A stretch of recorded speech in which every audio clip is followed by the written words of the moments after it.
ဒီနေ့ကတော့ outlet mall ဖြစ်တဲ့ Central Village ကိုသွားခဲ့ပါတယ်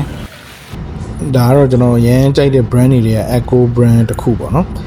ဆိုတော့ဒီကောင်ဖက်နက်တွေမိုက်တယ် golf ဖက်နက်တွေဆိုလည်းမိုက်တယ်ဈေးကလည်း show လိုက်အောင်အဲ့တော့သူ့နေရာနဲ့သူပြန်ချထားတာကောင်းပါတယ်ဒါကတော့ golf ဖက်နက်ပေါ့နော် golf ဖက်နက်တွေဆိုအီနေတာအဲ့ကောင်တွေကလေအခုဈေးလေး show လိုက်အောင်မယ်ဟုတ်ကဲ့ပါကျေးဇူးပါပြန်ချထားလိုက်ပါတယ် CK တဲ့ကိုဝင်ပြီးတော့ tag ဆက်စုမယ်ပေါ့နော်ဒါလည်းကြည့်ပြီးပြန်ထွက်လာတာပါပဲအဲ့လောက်2000တစ်ထောင်ဟုတ် မရှိရောက်နေရတယ်အခုပဲမှာမာကက်စားဖနက်ဆိုင်မှာ Eldo လည်းကျွန်တော်ရမ်းကြိုက်တဲ့ထဲမှာပါပါတယ်ဈေးတွေကတော့မစိုးဘူးပေါ့နော်ဒါပေမဲ့လည်းပြန်ချလာတာကောင်းပါတယ်ဒါတော့မစိုးဘူး